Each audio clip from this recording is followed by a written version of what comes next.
تو جواد، یہ load shedding کا دورانیہ کتنا ہے اس وقت ملک کے مختلف علاقوں میں؟ ایسا بھی ہو رہا ہے کہ وعدہ ضرور کیا گیا تھا لیکن پھر بھی رمضان مبارک بھی ہے، گرمی بھی اتنی شدید ہے، سحر و افطار میں بھی اکثر بجلی چلی جاتی ہے، لوڈ شیڈنگ کا دورانیہ کیا ہے اس وقت؟ جی، جب رمضان شروع ہوا تھا تو وزارت پانی بجلی کی طرف سے جو شیڈول جاری کیا گیا تھا وہ 6 سے 8 گھنٹے کا شیڈول جاری کیا تھا، اور وہ جو شیڈول تیار کیا گیا تھا 4000 سے 4500 میگا واٹ کے لگ بھگ جب شارٹ فال ہوگا وہ شیڈول تھا۔ لیکن جو امن صورتحال ہے اس وقت جو پورے ملک میں 6 سے 7000 میگا واٹ کے لگ بھگ شارٹ فال برقرار ہے اس وقت، اور جو لوڈ شیڈنگ ہو رہی ہے بڑے شہروں میں 10 سے 12 گھنٹے، جیسے لاہور ہے، فیصل آباد اور ملتان اور بڑے شہر ہیں، لیکن جو چھوٹے دیہات ہیں اور چھوٹے شہر ہیں وہاں صورتحال زیادہ خراب ہے، وہاں 16 گھنٹے 18 گھنٹے کی غیر اعلانیہ لوڈ شیڈنگ نے عوام کی زندگی عجیب بنا رکھی ہے۔ خاص طور پر سحری اور افطاری کے اوقات میں صورتحال زیادہ خراب ہوتی ہے، تو زیادہ مشکلات کا سامنا کرنا پڑتا ہے۔ جواد ملک، یہ بڑی تشویش کی بات نہیں کہ بجلی پیدا کرنے والے جو بیشتر پاور پلانٹس ہیں ان کی پیداواری صلاحیت ہی معطل ہے، اس کی وجہ کیا ہے؟ اس کے لیے کیا حکومت کوئی کام نہیں کر رہی، کوئی اقدامات نہیں کیے جا رہے؟ جی بالکل، اس وقت جو صلاحیت ہے ملک میں بجلی پیدا کرنے کی، جو پاور پلانٹس ہیں، ہائیڈرو پاور پلانٹس ہیں، تھرمل اور آئی پی پیز، ان کی جو صلاحیت ہے وہ 17 سے 18,000 میگا واٹ کے لگ بھگ موجود ہے اس وقت، لیکن جو بجلی بن رہی ہے، جن کو تیل مل رہا ہے اس وقت وہ 13,000 سے لے کے 13,500 بعض اوقات جب پانی زیادہ ہوتا ہے، ہائیڈل پیداوار بڑھتی ہے تو 14,000 میگا واٹ بجلی بنتی ہے، لیکن جو ہماری ڈیمانڈ ہے ظاہر وہ 20,000 ہے، 7,000 میگا واٹ کا شارٹ فال ہے۔ تو اس کی وجہ یہی ہے بنیادی طور پر کہ جو آئی پی پیز کو ادائیگیاں کرنی تھی، پی ایس او کو ادائیگی کرنی تھی، تیل کی فرنس آئل کی خریداری کی مد میں گیس کمپنیوں کو جو انہوں نے ادائیگی کرنی تھی، وزارت پانی بجلی نے، حکومت نے، وہ ادائیگیاں نہیں کی گئی بر وقت، اور اس وقت جو ہے سرکلر ڈیٹ ہے وہ 300-350 ارب سے تجاوز کر چکا ہے، اور جو پیداوار ہے جو آئی پی پیز ہے خاص طور پر وہ رقوم نہ ملنے کی وجہ سے، فنڈز کی قلت کی وجہ سے جو اس کی صلاحیت ہے بجلی پیدا کرنے کی وہ سے نیچے لے آئے ہیں۔ ان کا یہی کہنا ہے کہ ہم دیں اور ہم سے بجلی خریدیں۔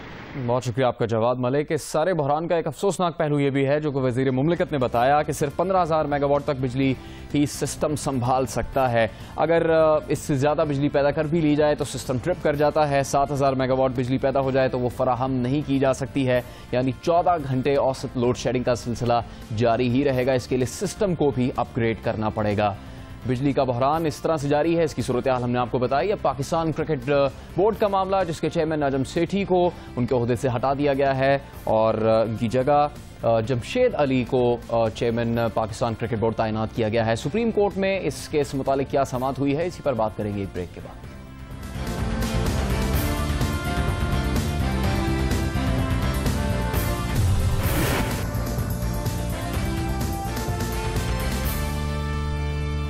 Welcome back. Pakistan cricket board کا معاملہ ابھی تک عدالتوں میں ہی ہے۔ نجم سیٹھی کو چیئرمین پاکستان کرکٹ بورڈ کے عہدے سے ہٹایا گیا ہے۔ چیئرمین پاکستان کرکٹ بورڈ کی تعیناتی سے متعلق کیس کی سماعت سپریم کورٹ میں ہوئی۔ سماعت جسٹس انور ظہیر جوالی اور جسٹس ثاقب نثار پر مشتمل 2 رکنی بینچ نے کی ہے۔ Attorney general Salman Aslam but نے پاکستان کرکٹ بورڈ کے نئے آئین کا نوٹیفیکیشن سپریم کورٹ میں پیش کیا ہے۔ نجم سیٹھی کو چیئرمین پی سی بی کے عہدے سے ہٹا کر جسٹس ریٹائرڈ جمشید علی شاہ کو قائم مقام چیئرمین پی سی بی اور چیف الیکشن کمشنر بنایا گیا ہے۔